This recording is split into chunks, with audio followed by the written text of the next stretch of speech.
Praise और परमेश्वर की स्तुति हो। प्रभु महान परमेश्वर है। हम सबको परमेश्वर ने संभाल के रखा। ये परमेश्वर का अनुग्रह है कि सब बीमारी सब एक्सीडेंट से या सब मुसीबतों से प्रभु ने हमें संभाल के रखा। आज का ये दिन दिखा है, इसलिए मैं परमेश्वर को धन्यवाद देती हूँ।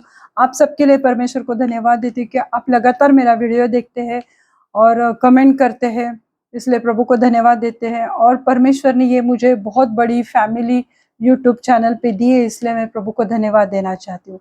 यहाँ पर आए हुए मेरे सब भाई बहन के लिए भी मैं धन्यवाद देती हूँ। आइए हम प्रार्थना करेंगे, क्योंकि मैं विश्वास करती हूँ कि आज के वचन के द्वारा प्रभु शायद आपके हृदय का बोझ हल्का करेगा और आपको खुशी से भरेगा। तो आइए हम प्रार्थना करते हैं। धन्यवाद देती हूँ पिता परमेश्वर, इस समय के लिए धन्यवाद देती हूँ प्रभु जी। आप बहुत अच्छे काम करने वाले जीवित है परमेश्वर। प्रभु हर एक ऑब्स्टिकल को मैं डांटती हूँ यीशु मसीह के नाम से। प्रभु जी आज आप बहुत अच्छे काम करो प्रभु, और आपका वचन हर एक के जीवन में 100 गुना फलों को लेकर आए प्रभु। मैं धन्यवाद देती हूँ प्रभु जी। आज आप कार्य करने वाले, मैं विश्वास करती हूँ प्रभु। हर एक छोटे बड़े बुजुर्ग को प्रभु आपके पवित्र लहू से ढक देती हूँ प्रभु जी। आगे का समय प्रभु यीशु मसीह में आपके पवित्र हाथ में देती हूँ। सब बिनती प्यारे यीशु मसीह के जलाली नाम से मांगती हूँ, आप इसे सुने और दया से कबूल कीजिए। आमीन। हर तरह के बोझ हर एक के जीवन में कुछ ना कुछ बोझ या बर्डन होता है, भार होता है। जीवन का भार, बीमारी का भार, कर्जों का भार, और बोझ एक शारीरिक बोझ भी होता है, और एक बोझ होता है कि जैसे कोई एक बड़ा समझो कबड़ उठाना है, तो 2-3 लोगों की सहायता से वो बोझ उठाना पड़ता है, यानी वो भी एक बोझ है। परसों लास्ट वीक ऐसा ही हो गया था मेरे साथ कि मैं जैसे सामान लेने को गई थी ग्रोसरी शॉप में, और वहां से मैं सामान लेकर आई। बहुत सारे बैग्स मेरे हाथ में थे, बहुत भारी वजन था, और मैं देखा कि लिफ्ट बंद है, लाइट गई है। तो कुछ समझ में नहीं आ रहा था क्या करूं। तो मुझे मेरी मेड का फोन भी आया था, तो मैंने उसको कॉल किया कि कहाँ पर है, तो उसने कहा मैं आपके दरवाजे के सामने खड़ी हूँ। तो मैंने बोला कि देखना मेरे हाथ में बहुत सामान है और लाइट चली गई है। तो बोली ठीक है मैं नीचे आती हूँ। तो वो बेचारी नीचे आई और उसने मेरे हाथ में से जो भारी वजन वाली बैग थी वो लेकर गई। फिर मैं जैसे चढ़ रही थी तो वो वापस नीचे आई और एक मेरा बैग लेकर गई और मैं ऊपर तक आई। तो ये एक मेरे हाथ में बहुत भारी वजन था, बोझ था। तो वो बेचारी ने आके मेरा बोझ हल्का किया। तो इसी रीति से मेरे प्रियो हमारी जिंदगी में अलग अलग तरह के बोझ होते। एक जैसे मैंने कहा कि सचमुच भारी बोझ है जिसे उठाना है, और दूसरे बर्डन हमारे लाइफ में रहते, स्पिरिचुअल बर्डन रहता है, बहुत सारे बर्डन रहते। तो मैं आज एक वचन हम देखेंगे गलतियों की पत्री उसका 6वां अध्याय, और दूसरी आयत में हम देखेंगे गैलेशियंस 6 वर्स 2। गलती की पत्री उसका 6वां अध्याय दूसरी आयत में हम देखते हैं, तुम एक दूसरे का भार उठाओ और इस प्रकार मसीह की व्यवस्था को पूरी करो। तुम एक दूसरे का भार उठाओ, यानी एक दूसरे को कंधे पर लेकर चलो, ऐसा नहीं है। ये भार है, स्पिरिचुअल भार है, या ये बोझ है कि जैसे कोई बीमार है और वो बहुत आशा से मुझे फोन करते कि पास्टर जी मेरे लिए प्रेयर करो। तो वो एक भार है कि वो बेचारा चाहता है कि मैं उसके लिए प्रेयर करूं, और मैंने उसका बोझ उठाया कि मैं परमेश्वर को उसके लिए प्रार्थना करती हूँ कि प्रभु जी उनकी ये समस्या है और आप उन्हें चंगाई दो, उन्हें उन बोझ से आजाद कर दो। और परमेश्वर अपनी करुणा से उनके जीवनों में कार्य करता है। तो प्रभु का वचन क्या कहता है कि एक दूसरे का भार उठाओ, इस प्रकार मसीह के व्यवस्था को पूरी करो। मसीह की व्यवस्था क्या है? जैसे कि हमें पता है कि old testament and new testament, पुराना नियम नया नियम, व्यवस्था यानी नियम। तो जो मसीह का नियम है उसे हमें पूरा करना, ये वचन कहता है। तो बोझ अलग अलग प्रकार के होते हैं। एक बोझ है शारीरिक बोझ, दूसरा रहता है जिम्मेदारियों का बोझ। जैसे शारीरिक बोझ मैंने बोला कि सही में कुछ चीजें कंधों पर लेकर जाना है, तो मेरी वो मेड ने सचमुच वो बैग उठाकर अपने कंधे पे लेके वो फटाफट फटाफट ऊपर चढ़ के गई। तो ये एक शारीरिक बोझ है, या शारीरिक यानी बीमारी का भी बोझ रहता है। दूसरा बोझ होता है जिम्मेदारियों का बोझ। जो घर का हेड रहता है वो घर की जिम्मेदारियों का बोझ उठाता है।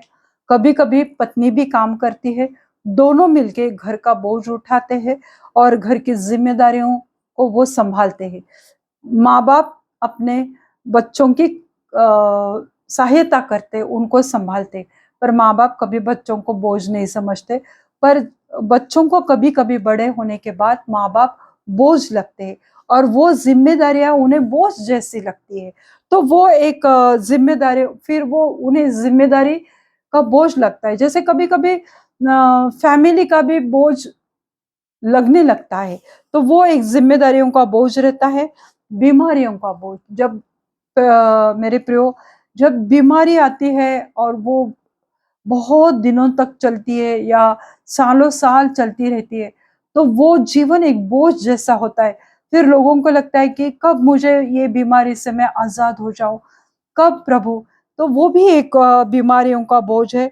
जैसे मैंने पहले आपको बताया कि भारी बोझ उठाने का भी एक बोझ रहता है, या एक दूसरे का बोझ उठाना, जैसे परमेश्वर का वचन कहता है, जब दो मनुष्य मिलकर बोझ को उठाते हैं तो वो आधा आधा बट जाता है, हाफ हाफ। जैसे मैंने बोला कि घर की जिम्मेदारियां जब उठाते हैं तो पति और पत्नी दोनों मिलके जब उस बोझ को उठाते हैं तो वो बर्डन आधा हो जाता है, पति का भी और पत्नी का भी। तो दोनों मिलके वो घर, जैसे सिर्फ पैसे का ही नहीं है, कमाने का ही नहीं है।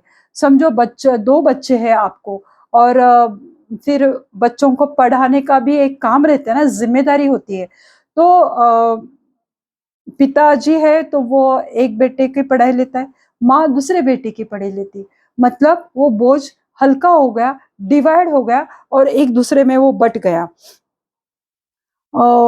जैसे मैंने मेरे भाई का भी आपको उदाहरण दिया था, कुछ बोझ पाप, अपराध, दुख, दबाव, तनाव के भी हो सकते हैं। कभी कभी हमने कुछ पाप किया है, शायद हमारे बचपन में, जवानी में या जिंदगी में, कि वो पाप सिर्फ हमको ही मालूम रहते और परमेश्वर को मालूम रहते। उसकी वजह से हमारे हृदय में, मन में एक अपराध की भावना आती है कि हाँ, मैंने ये पाप किया था, प्रभु मैं सचमुच पापी हूँ, मुझसे गलती हो गई है। तो वो भी एक बर्डन, वो बोझ मन में रह जाता है कि हाँ, मैंने कुछ तो किया था मेरे जिंदगी में। या दुख, उसका भी बोझ हमारे मन में, दबाव कभी कभी हो सकता है। मत्ती की किताब उसका 40वां अध्याय और 12वीं आयत में हम देखेंगे, सॉरी मत्ती नहीं, भजन संहिता यानी साम 40 वर्स 12, भजन संहिता 40 वर्स 12। ये भजनकार जो है राजा दाऊद, वो क्या कहता है, क्योंकि मैं अगणित बुराइयों से चिरा हुआ हूं, मेरा अधर्म के कामों ने मुझे पकड़ा है और मैं दृष्टि नहीं उठा सकता। वे गिनती में मेरे सिर के बालों से भी अधिक है, इसलिए मेरा हृदय टूट गया है। देखो, राजा दाऊद जो एक धर्मी था, फिर भी वो परमेश्वर के सामने अपने गुनाहों को कबूल कर रहा है।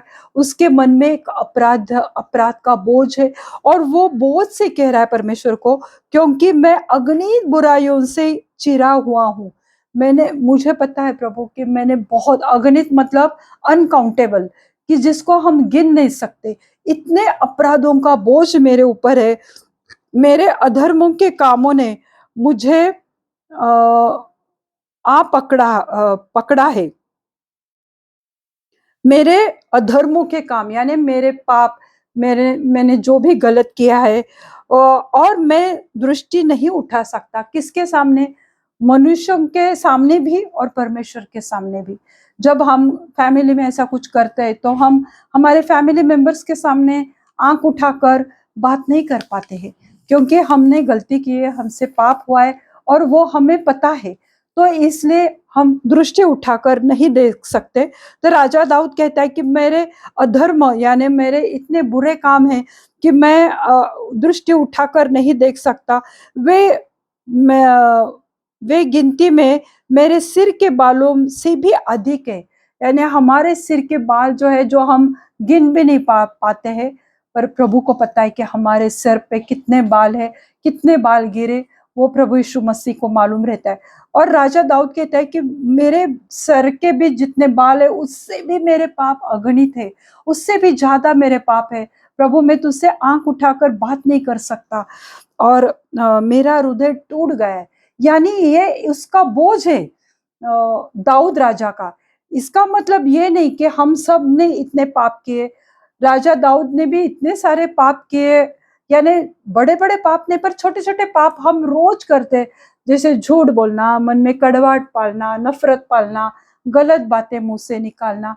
तो वो पाप, वो कहता है कि मेरे बहुत है। आज मैं परमेश्वर के सामने नजरें उठाकर बात नहीं कर पाता हूँ, और मैं हृदय में टूट गया हूँ। तो ये एक अपराध का बोझ उसके मन में है कि मैंने परमेश्वर के खिलाफ अपराध किया है, मैंने शायद लोगों के खिलाफ अपराध किया है, मेरे अपने पत्नियों के खिलाफ अपराध किया है। तो वो एक पाप का बोझ, एक अपराध की भावना उसके मन में है। यह तो बोझ ना कोई उठा सकता है, या ना तो उसे उठाने में आप किसकी किसकी सहायता कर सकते। अगर जिसने पाप किया है, उसके पाप का बोझ उठाने में आप सहायता नहीं कर सकते कि हाँ तूने इतना बड़ा पाप किया। समझो किसने खून किया, मर्डर किया है, तो तुम जाकर उसको नहीं बोल सकते कि चल मैं तेरे पाप का बोझ उठाता हूँ। जिसने किया उसको ही गुनाह की सजा मिलती है। हम चाहकर भी उसका बोझ नहीं उठा सकते। समझो कोई बीमार है, तो उस बीमारी का भी बोझ हम नहीं उठा सकते। प्रेयर कर सकते, पर उसकी बीमारी हम नहीं ले सकते। तो जैसे अपराध है, पाप है, तो उसका बोझ हम नहीं उठा सकते।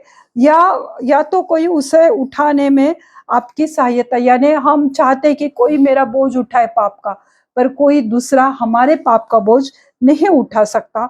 और पाप एक अपराध की भावना है, अपराध का बोझ है। पाप का बोझ किसी के साथ तुम बांट नहीं सकते। यानी जो कुछ तुमने चुपके से, चोरी छुपे, अंधेरे में कुछ ऐसा पाप किया है, ऐसे कुछ गलत बातें की है, वो तुम खुलेआम किसके साथ बांट नहीं सकते, क्योंकि हमें वो गिल्ट है हमारे अंदर कि मैं कैसे इसको शेयर करूं, पता नहीं ये लोग मुझे क्या कहेंगे, मुझसे ये गलती तो हुई है। तो इसलिए हम उस पाप का बोझ किसी के साथ बांट नहीं सकते। पाप का बोझ आपकी क्षमता से भारी होता है। यानी हमारी जो सहन करने की शक्ति है, उससे वो पाप का बोझ हमारे ऊपर इतना हावी हो जाता है कि जो हमारी कैपेसिटी है, उससे भी कई गुना बढ़कर हो जाता है।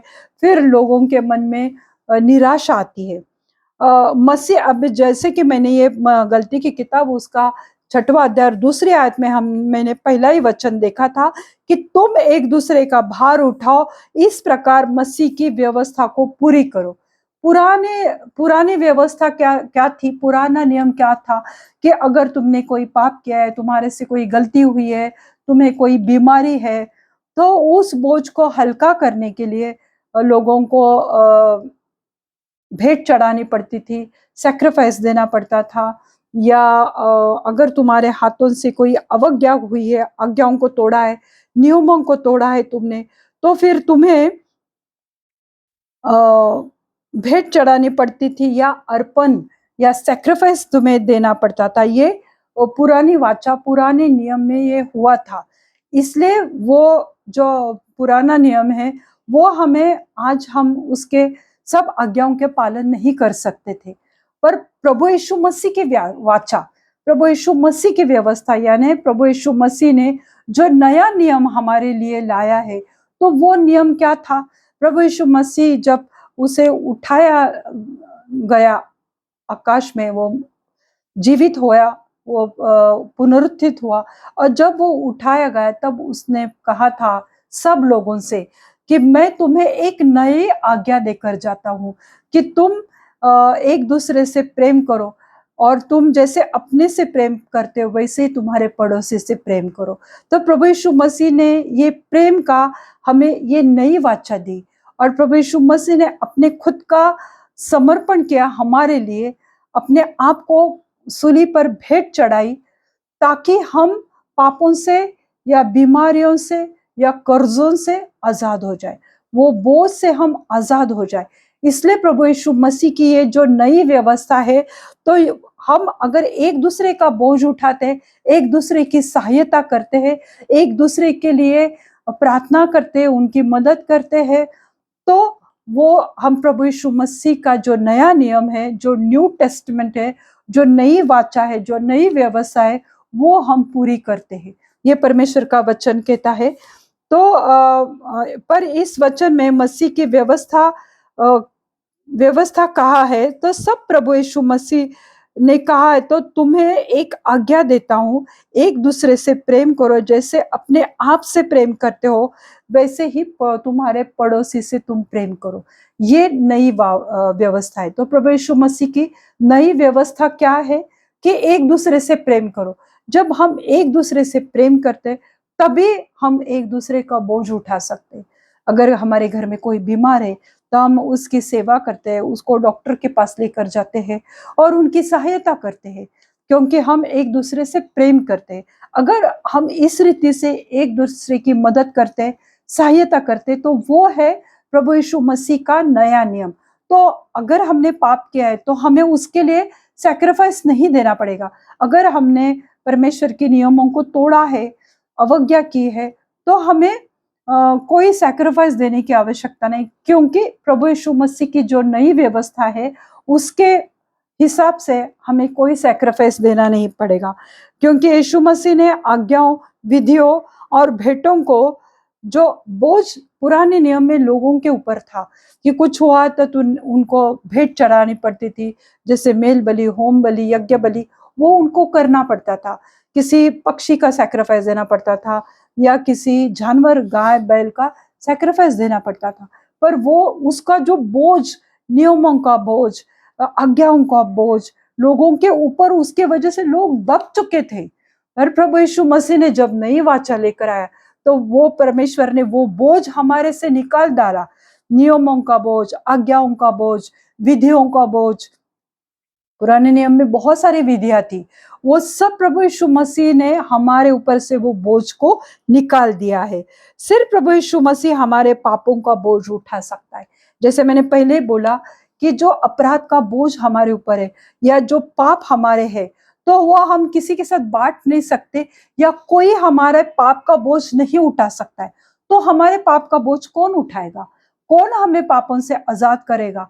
सिर्फ और सिर्फ प्रभु यीशु मसीह है कि वो हमारे पापों का बोझ उठा सकता है। माँ अपने बेटे का बोझ नहीं उठा सकती, पापों का या बीमारी का, पर प्रभु यीशु मसीह उठा सकता है।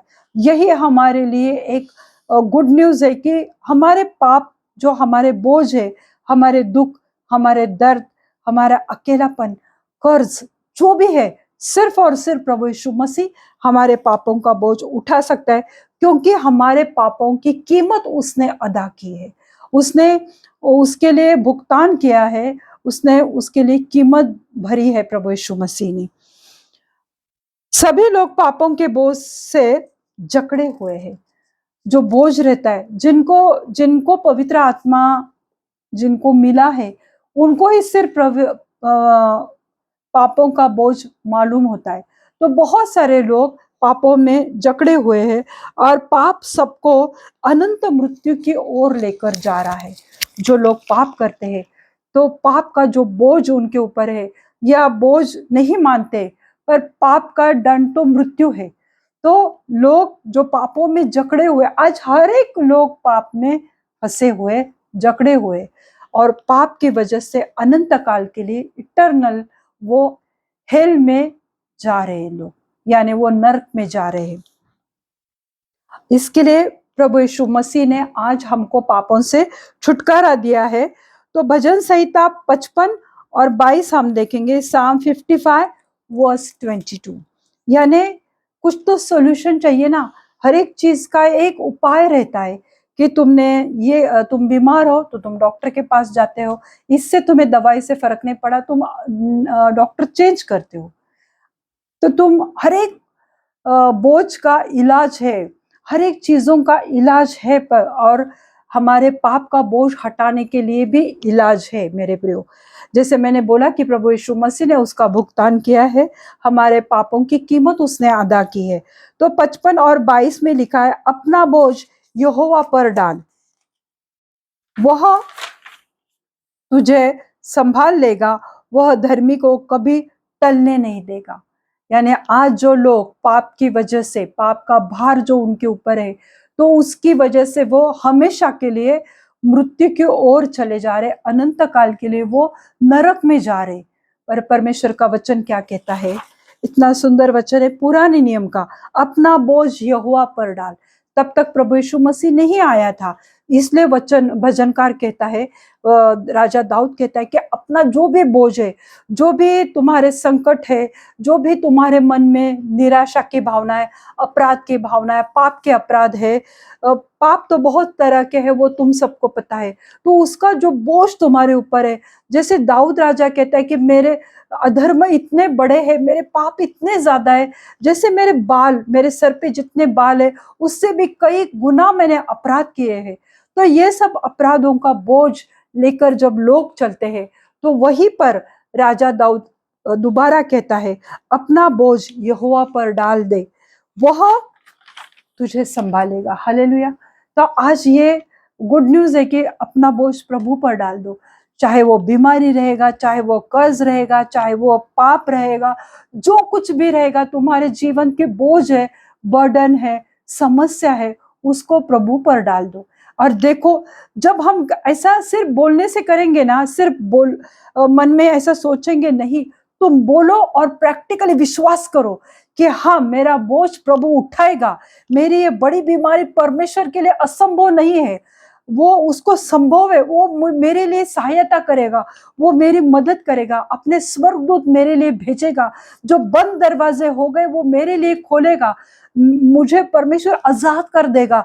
इस पाप का बोझ जो बरसों से हमने मन में छिपा के रखा है, ना तो किसी के साथ बांटा है, ना किसी ने हमारा बोझ पाप का उठाया है, पर प्रभु यीशु मसीह उठाएगा, यहोवा मेरी सहायता करेगा। ये जब हम विश्वास करते हैं, तो तब क्या होता है, वह धर्मी को कभी टलने नहीं देता।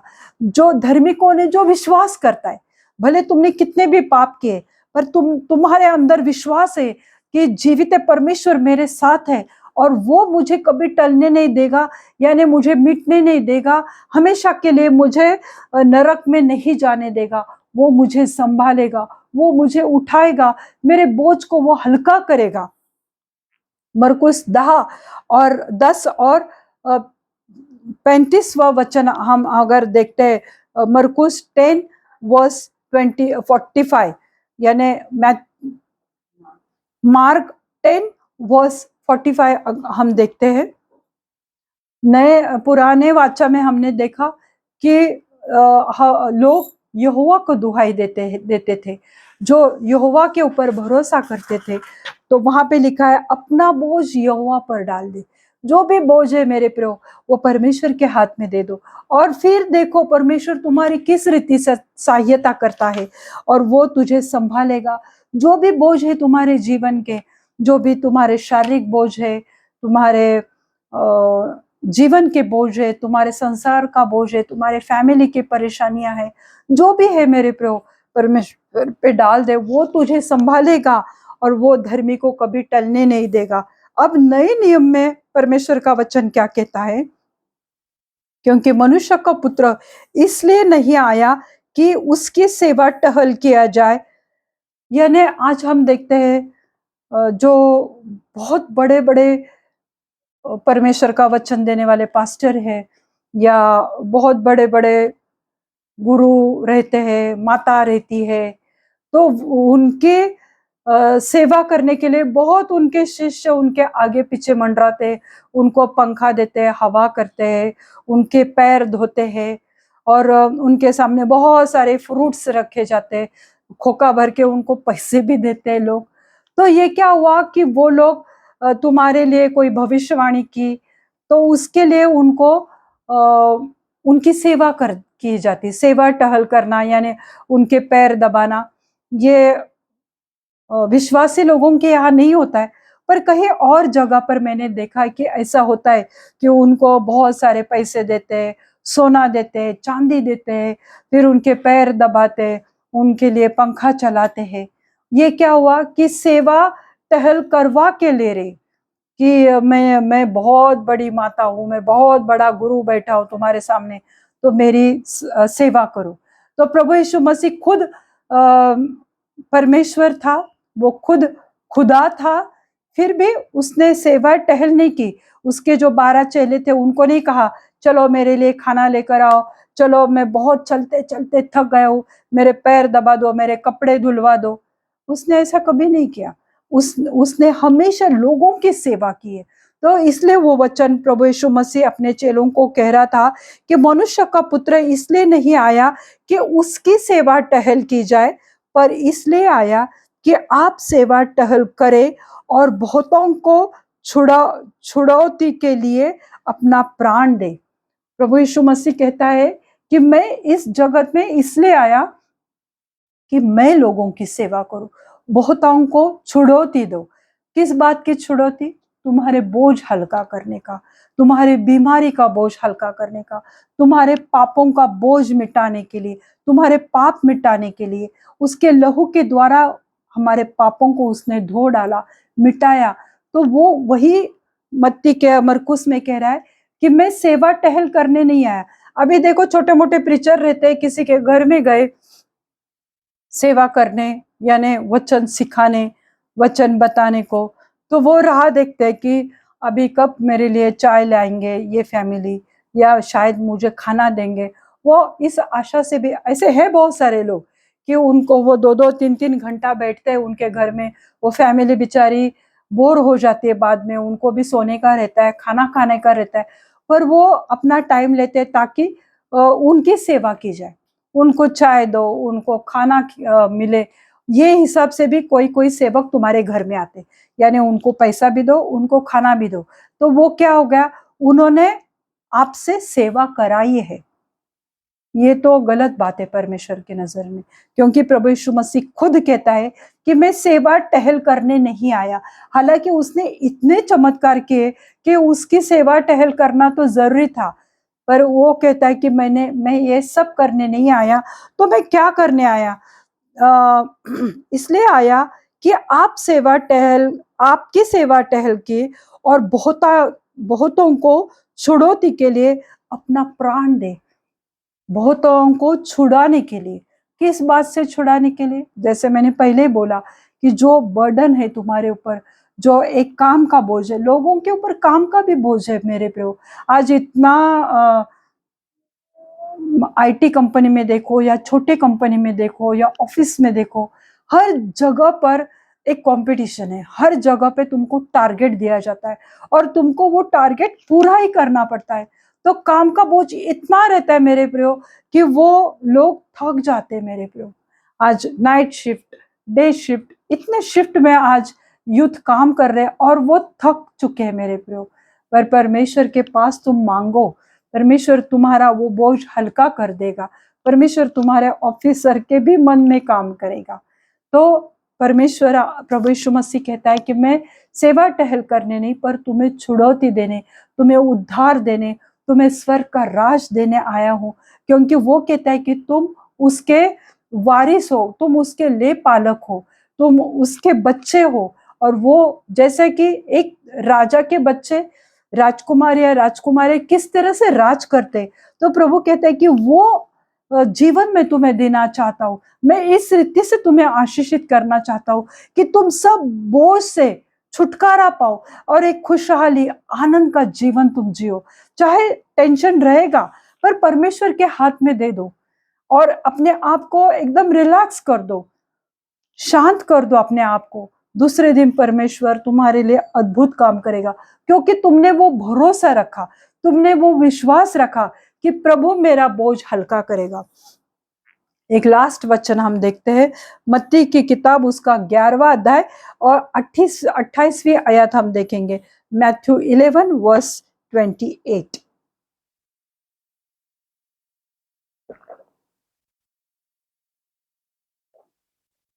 मत्ती की किताब उसका 11वां अध्याय और 28वें आयत में परमेश्वर का बहुत सुंदर वचन है। वो कहता है, हे सब परिश्रम करने वालों और बोझ से दबे हुए लोगों, जो भी काम करता है, जो भी कष्ट करता है, या परिश्रम, जो परमेश्वर में परिश्रम करते हैं, जो सुसमाचार देते हैं, जो एक दूसरे का प्रार्थना, एक दूसरे के लिए प्रार्थना करते हैं, हे सब सब परिश्रम, यानी जो कुछ भी तुम काम करते हो, जब भी तुम थक जाते हो, शरीर में तुम्हारी कमजोरी आती है, तो हे सब परिश्रम करने वालों और बोझ से दबे हुए लोगों, मेरे पास आओ, मैं तुम्हें विश्राम दूंगा। आज जीसस, प्रभु यीशु मसीह हमें कह रहा है कि जो भी तुम्हारे जीवन की समस्या है, जो भी तुम्हारा बर्डन है, बोझ है, तो तुम अकेले फाइट मत करो। तो तुम वो बोझ, वो तुम्हारा बर्डन है, वो मुझे दे दो। प्रभु यीशु मसीह कह रहा है, वो बोझ मुझे दे दो, क्योंकि मेरे बेटे, मेरी बेटी, मैंने तुम्हारे लिए वो कीमत अदा की है। मैंने वो सूली पर अपनी जान दे दी है। जैसे कि हमने मरकुस में देखा कि प्रभु यीशु मसीह कहता है कि मैं बहुतों के लिए, बहुतों को छुड़ाने के लिए आया हूँ, पाप से, बीमारी से, समस्याओं से, कर्जों से, हर एक परेशानी से मैं तुम्हें छुड़ाने आया हूँ, और मैं तुम्हारे लिए मैं मेरा प्राण दे रहा हूँ, ताकि तुम आजाद हो जाओ, ताकि तुम अच्छे भले जीवन जी सके, ताकि तुम्हें चंगाई मिले, ताकि तुम्हें उद्धार मिले, ताकि तुम आशीषित हो। इसलिए प्रभु कहता है कि मैंने तुम्हारे लिए मेरा प्राण दिया है। और मत्ती 11:28 में वो कहता है, हे सब परिश्रम करने वाले, प्रभु यीशु मसीह कहता है, हर तरह का काम करने वाले, सब परिश्रम करने वाले, छोटे बड़े बुजुर्ग, भाई बहन, जो भी काम करता है, जो भी परिश्रम करता है, चाहे वो ऑफिस का रहेगा, चाहे वो घर का रहेगा, चाहे वो अपने समस्याओं का परिश्रम है, बोझ है, और बोझ से दबे हुए, यानी इतना बोझ, जैसे मैंने बोला, काम का बोझ है, घर का बोझ है, हर तरह का बोझ रहता है। लोग कभी ताने देते हैं, कभी कुछ कहते हैं, कभी कुछ कहते हैं, कभी हमारे गरीबी का मजाक उड़ाते हैं। हर किसी बात का बोझ से जब हम दब जाते हैं, थक जाते हैं, तो प्रभु कहता है, सब बोझ से दबे हुए लोगों, इधर उधर मत जाओ, फ्रेंड के पास, दोस्त के पास हाथ फैलाने मत जाओ। अगर तुम प्रीचर हो तो भी लोगों के पास मत जाओ कि मुझे प्रीच करने का मौका दो। तो परमेश्वर के पास हो। प्रभु यीशु कहता है कि मेरे पास आओ, मैं तुम्हें विश्राम दूंगा, मैं तुम्हें चंगाई दूंगा, मैं तुझे छुटकारा दूंगा, मैं तुम्हें इटर्नल लाइफ दूंगा, ताकि तुम स्वर्ग में सदा के लिए राज करोगे। तो परमेश्वर चाहता है कि तुम्हारे बोझ वो निकालना चाहता है। सिर्फ हमें ये करना है कि जो उसने हमारे लिए किया, जो उसने हमारे लिए अपने प्राणों को दिया है, और जो पुरानी वाचा के जो नियम विधियां, वो सब उसने निकाल कर सिर्फ एक बात कही है कि तुम एक दूसरे के लिए, एक दूसरे के साथ प्रेम करो, एक दूसरे का बोझ उठाओ, और प्रार्थना करो एक दूसरे के लिए, तो मैं तुम्हें सदा के लिए आशीषित करूंगा, मैं तुम्हारा उद्धार करूंगा। मैं विश्वास करती हूँ, शायद कोई इस तरह से फाइनेंशियल बोझ से, या शारीरिक बोझ से, या बीमारी के बोझ से दब चुका है।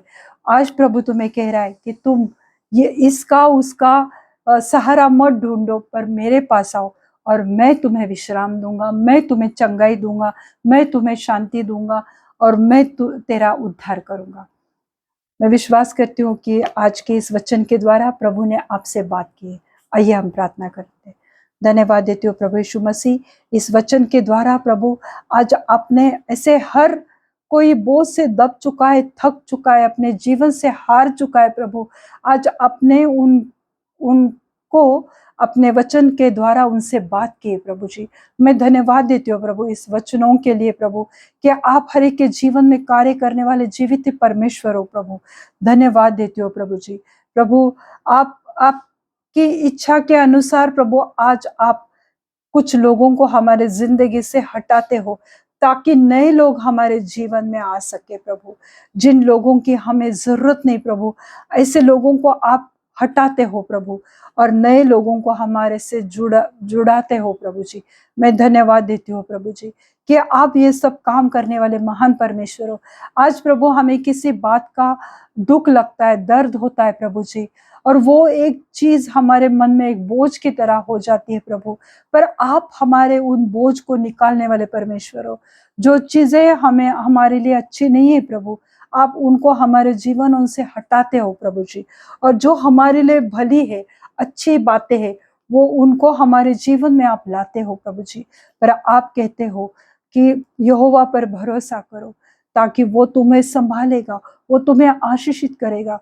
और प्रभु यीशु मसीह कहता है कि हे बहुत से दबे हुए लोगों, तुम सब मेरे पास आओ, मैं तुम्हें विश्राम दूंगा, मैं तुझे चंगाई दूंगा, मैं तुम्हें, तुम जो चाहते हो वो तुम्हें सब कुछ मैं दूंगा।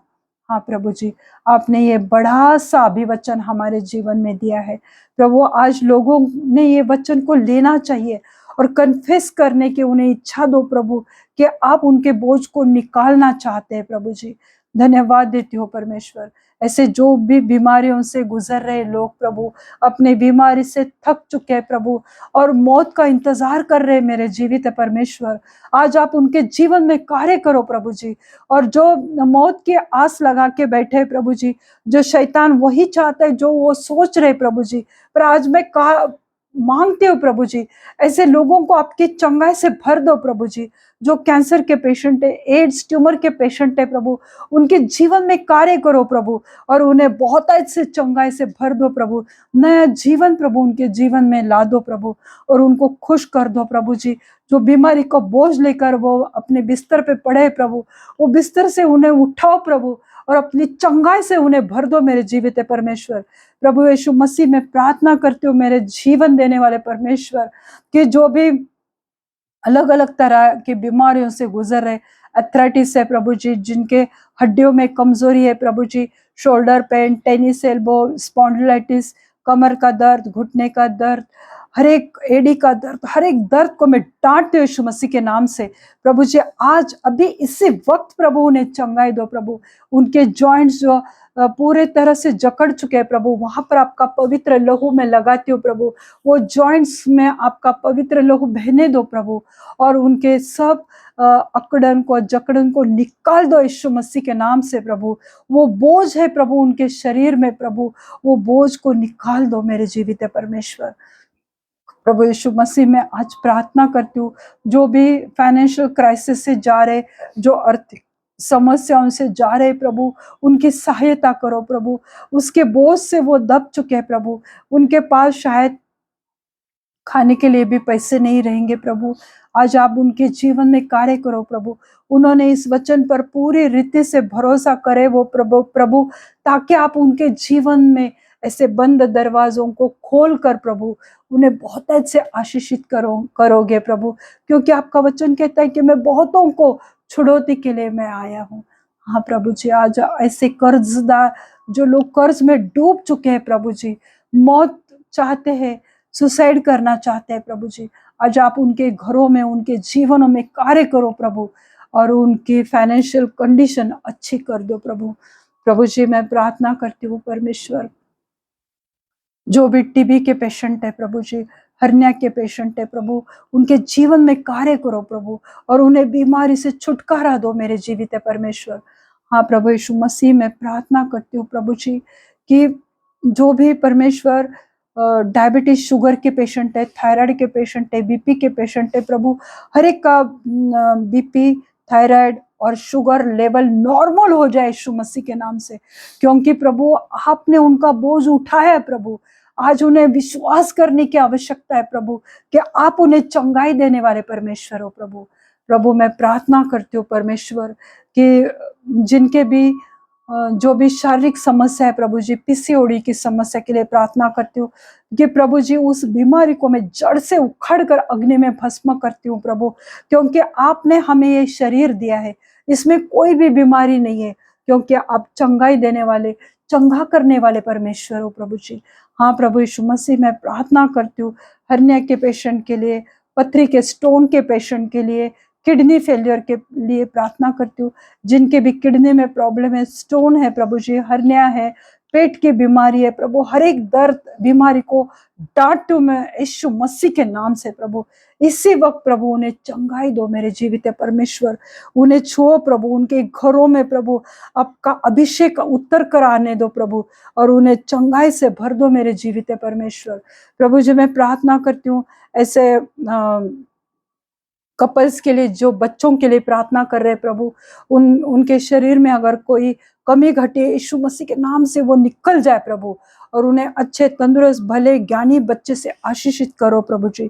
प्रभु जी जो भी महिलाओं में प्रॉब्लम है प्रभु, खून की कमी की प्रॉब्लम है प्रभु, उनके मेंसेस समय पर नहीं आते या कम होते प्रभु, वो सब प्रॉब्लम को मैं यीशु मसीह के नाम से डांटती हूँ। अभी इसी वक्त उनको वो प्रॉब्लम से छुड़ाओ प्रभु जी।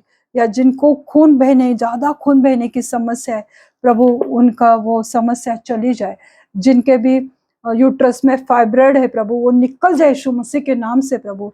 शरीर में जहां कहीं भी रसोली है, गांठ है, यीशु मसीह के नाम से वो पिघल जाए, वो या गिर जाए यीशु मसीह के नाम से। आप चमत्कार करने वाले परमेश्वर हो प्रभु, ऐसे हर एक के जीवन में आज आप चमत्कार करो प्रभु, और हर एक को प्रभु छुओ और आशीषित करो प्रभु। प्रभु जी मैं प्रार्थना करती हूँ जो भी वीजा के लिए, पासपोर्ट के लिए प्रार्थना कर रहे, मांग रहे प्रभु आपसे, प्रभु उनका वीजा अप्रूव्ड हो जाए यीशु मसीह के नाम से प्रभु। हर एक उसके बीच में आने वाले ऑब्स्टिकल को मैं डांटती हूँ यीशु मसीह के नाम से प्रभु जी, और वो वीजा, वो पासपोर्ट में रिलीज करती हूँ यीशु मसीह के नाम से प्रभु। हर एक की प्रार्थनाओं को सुनने वाले और जवाब देने वाले महान परमेश्वर आप ही हो प्रभु। प्रभु यीशु मसीह मैं प्रार्थना करती हूँ मेरे जीवित परमेश्वर, जो भी आज तक आप पर भरोसा करके अपने लाइफ पार्टनर के लिए आपसे प्रार्थना कर रहे हैं प्रभु, आप उन्हें अच्छी रीति से प्रभु एक उनके जीवन के लिए प्रभु अच्छे भले और धर्मी लाइफ पार्टनर से उन्हें आशीषित करो। आपके पवित्र भंडार से प्रभु अच्छे लाइफ पार्टनर से उन्हें आशीषित करो प्रभु। आप हर एक की प्रार्थनाओं को सुनते हो और हर एक की दुआओं को आप कबूल करते हो मेरे जीवित परमेश्वर। आज आप कार्य करो प्रभु। जितनी भी आज प्रार्थना हुई है, मैं विश्वास करती हूँ कि आपने उन प्रार्थनाओं को सुना है और जवाब दिया है। हर एक स्किन इन्फेक्शन चले जाए यीशु मसीह के नाम से। हर एक हेयर फॉल की प्रॉब्लम को मैं डांटती हूँ यीशु मसीह के नाम से। उन्हें अच्छे घने बालों से आशीषित करो मेरे जीवित परमेश्वर। धन्यवाद देती हूँ प्रभु जी, आपके नाम की महिमा करती हूँ, आपके नाम की स्तुति करती हूँ प्रभु, कि आपने हर एक प्रार्थनाओं को सुना है और जवाब भी दिया है। धन्यवाद देती हूँ प्रभु जी। आगे का समय प्रभु यीशु मसीह में आपके हाथ में देती हूँ। सब विनती प्यारे यीशु मसीह के नाम से मांगती हूँ, आप इन्हें सुने और दया से कबूल कीजिए। आमीन। पिता का प्रेम, पुत्र का अनुग्रह और पवित्र आत्मा की शांति आप सबके जीवन में अभी से लेके अंत तक बनी रहे। प्रभु अपना मुख प्रकाश आप पर उंडेले। प्रभु आपको आपके सब बोझ से आजाद करे। आमीन। आपने इस वचन को सुना, मैं प्रभु को धन्यवाद देना चाहती हूँ। अगर आपकी कोई प्रार्थना विनती है तो आप मुझे यूट्यूब पे या मैसेंजर पर भेज सकते हैं। इसके लिए आपको कोई पैसे देने की आवश्यकता नहीं है। God bless you all. Thank you.